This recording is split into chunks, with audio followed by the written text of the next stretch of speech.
नमस्कार। आज बात करेंगे आपके डेटा और आपके नियमों की, खासतौर पर जब बात आती है व्हाट्सएप, फेसबुक और इंस्टाग्राम की। हम सब इन्हें रोज इस्तेमाल करते हैं, है ना? और ये सभी ऐप्स एक ही कंपनी मेटा की हैं। लेकिन क्या कभी हमने सोचा है कि हमारा डेटा आखिर इस्तेमाल कैसे होता है? खैर, अब एक बहुत बड़ा बदलाव आया है जो कंट्रोल वापस हम यूजर्स के हाथों में देने वाला है। ये पूरी जानकारी समझने के लिए हमारे साथ अंत तक बने रहिएगा। तो अब तक कहानी क्या थी? सच कहें तो हमारे पास कोई खास चॉइस थी ही नहीं। अगर व्हाट्सएप या इंस्टाग्राम यूज करना है तो अपनी पर्सनल जानकारी शेयर करनी ही पड़ेगी। ये एक तरह से समझ लीजिए, इन ऐप्स को इस्तेमाल करने की एक छुपी हुई कीमत थी जिसे चुकाने के लिए हम मजबूर थे। प्रोसेस तो बड़ा ही सिंपल था, लेकिन हमारे कंट्रोल से बिल्कुल बाहर। सोचिए, हम सब ने ये किया है, बस ऐप डाउनलोड की, बिना कुछ पढ़े एक्सेप्ट पर क्लिक कर दिया और बस हो गया काम। आपका सारा डेटा मेटा की सभी ऐप्स में विज्ञापन दिखाने के लिए शेयर होने लगता था, और सबसे बड़ी बात, हमारे पास इसे ना पहनने का कोई सीधा तरीका ही नहीं था। लेकिन अब कहानी में आया है एक जबरदस्त ट्विस्ट। भारत के सुप्रीम कोर्ट ने एक ऐसा ऐतिहासिक फैसला सुनाया है जिसने, आप कह सकते हैं, कि खेल के सारे नियम ही बदल दिए हैं। तो इस पूरे फैसले का निचोड़ क्या है? बिल्कुल साफ शब्दों में सुप्रीम कोर्ट ने कह दिया है कि हमारी पर्सनल जानकारी पर सिर्फ और सिर्फ हमारा हक है। सुनने में ये एक छोटी सी लाइन लगती है, लेकिन यकीन मानिए, ये भारत में डिजिटल प्राइवेसी के भविष्य को पूरी तरह से बदलने की ताकत रखती है। अच्छा, तो ये सहमति या कंसेंट, इसका असली मतलब क्या है?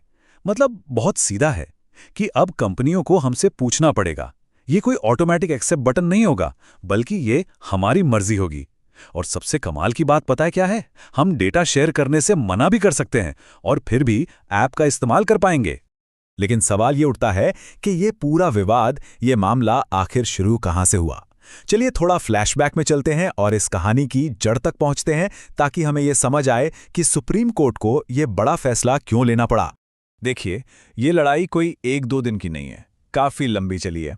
इसकी शुरुआत हुई थी 2021 में व्हाट्सएप की एक विवादित पॉलिसी से। फिर इसमें भारतीय प्रतिस्पर्धा आयोग यानी सीसीआई की एंट्री हुई, और फिर तो सालों तक कानूनी खींचतान चलती रही, जिसके बाद आखिरकार हम इस बड़े फैसले तक पहुंचे।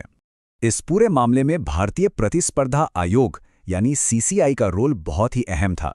सीसीआई ने सबसे पहले ये मुद्दा उठाया कि व्हाट्सएप बाजार में अपनी मजबूत पोजीशन का गलत फायदा उठा रहा है। यूजर्स को डेटा शेयर करने पर मजबूर करना पूरी तरह से गलत है। तो चलिए अब आते हैं सबसे ज़रूरी बात पर, कि इस नए फैसले का हम सब पर, मतलब हर एक यूज़र पर असल में क्या असर पड़ेगा। कंट्रोल अब किसके हाथ में है?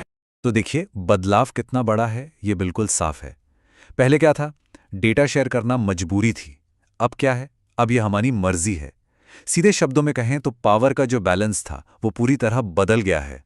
कंट्रोल अब कंपनियों के हाथ से निकलकर हम यूजर्स के पास आ गया है। और जानते हैं सबसे बड़ी खबर क्या है? कि व्हाट्सएप ने भी इसे मान लिया है। उन्होंने कोर्ट में ऑफिशियली इन सभी शर्तों को मानने के लिए हाँ कर दी है। मतलब साफ है, अब और कोई कानूनी दांवपेच नहीं। ये बदलाव अब होकर रहेगा। और हाँ, एक तारीख है जिसे आप याद रख सकते हैं, 16 मार्च 2026। ये वो डेडलाइन है जब तक मेटा को भारत के अपने सभी यूजर्स के लिए इन नए नियमों को पूरी तरह से लागू करना ही होगा। उस दिन के बाद पुराना वाला सिस्टम खत्म। लेकिन देखिए, ये कहानी सिर्फ व्हाट्सएप या फेसबुक तक ही सीमित नहीं है। इस ऐतिहासिक फैसले का असर बहुत बड़ा और बहुत गहरा है। यह फैसला भारत में हमारी डिजिटल आज़ादी के भविष्य को एक नई शक्ल देने वाला है। इस बात को जरा सोचिए, आपकी डिजिटल दुनिया की चाबियां जो शायद कहीं और थीं, अब वापस आपके अपने हाथों में हैं। जो कंट्रोल हमसे ले लिया गया था वो अब हमें वापस मिल गया है। तो कुल मिलाकर इस फैसले का विनर कौन है?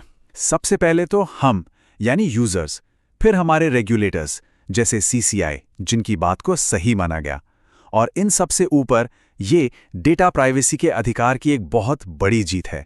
ये एक ऐसा बदलाव है जो भारत के पूरे डिजिटल सिस्टम पर अपना असर दिखाएगा। तो आखिर में ये सिर्फ एक कोर्ट का ऑर्डर नहीं है, ये एक नए अध्याय की शुरुआत है।